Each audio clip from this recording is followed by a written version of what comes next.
नमस्कार, आप देख रहे हैं न्यूज 21। आपके साथ मैं हूं रितिका पांडे। हमारी विशेष खबर में बहुत बहुत स्वागत है आपको बता दें, देखिए राजस्थान में अलवर जिले को रेलवे के क्षेत्र में आज ही बड़ी सौगात मिली है। प्रधानमंत्री नरेंद्र मोदी ने आज वर्चुअल रैली से देश भर को 103 अमृत भारत स्टेशनों का उद्घाटन किया है, जिसमें राजगढ़ और गोविंदगढ़ रेलवे स्टेशन भी शामिल है। इस ऐतिहासिक दिन को यादगार बनाने के लिए राजगढ़ में निकाली गई भव्य तिरंगा यात्रा केंद्रीय मंत्री भूपेंद्र यादव के नेतृत्व में भारत माता की जय और वंदे मातरम के नारों के साथ गूंजा राजगढ़ शहर। इस दौरान उनके साथ भाजपा में पदाधिकारी एवं नेतागण मौजूद रहे।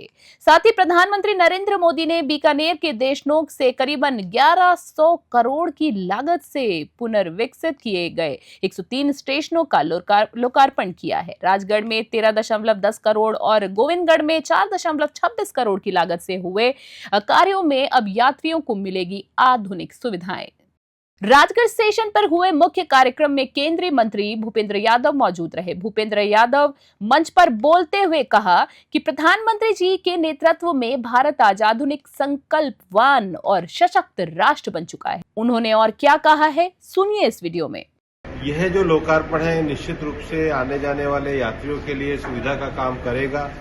एक लंबे समय से जो हमारे स्टेशन पुराने हो गए थे, हमारे स्टेशन जो है वो दिव्यांग लोगों के अनुकूल नहीं थे, शौचालय पुराने हो गए थे, वेटिंग रूम पुराने हो गए थे और अब रिजर्वेशन वगैरह की सारी व्यवस्था भी पूरी तरीके से कंप्यूटराइज हुई है।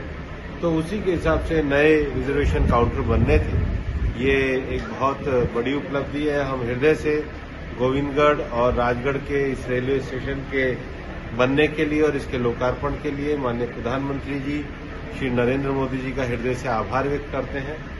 और देश जो 2047 का विकसित भारत है उसके संकल्प को लेकर आगे बढ़ रहा है।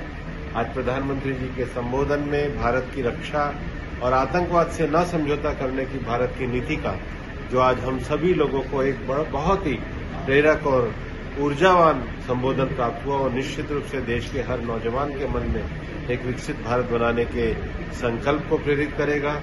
देश की महिलाओं में एक सुरक्षा के कवच का निर्माण करेगा और देश के नौजवान जो जवान हमारे सीमा पर तैनात है, तीनों सेनाओं के जवान हैं, उनकी हौसला अफजाई करेगा। और प्रधानमंत्री जी के नेतृत्व में भारत नए नवाचारों के साथ आगे बढ़ रहा है और आज का कार्यक्रम ये उसमें मील का पत्थर साबित है। सर, अलवर स्टेशन का काम कब तक पूरा होगा? अलवर स्टेशन की अभी डीपीआर बनी है, क्योंकि अलवर स्टेशन का काम काफी बड़ा है और डीपीआर को रेलवे बोर्ड के द्वारा मंजूरी दी जा रही है। वो बड़ी प्रक्रिया है, लेकिन काम चल रहा है और बहुत जल्दी पूरा होगा। अब नया काम उसमें क्या क्या बाकी है? पूरी डीपीआर बनेगी जी राम। ये तो छोटा स्टेशन है, वो तो पूरा एक बृहद रूप बनेगा। घेरतल का कब तक होने का? घेरतल में तो बन गया।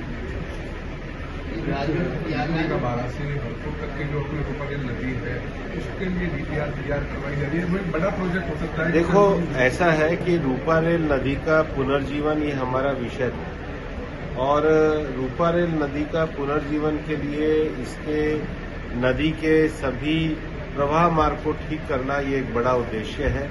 जहाँ छोटे छोटे चैनल से नदी आती है वो पानी है, वो उद्देश्य है।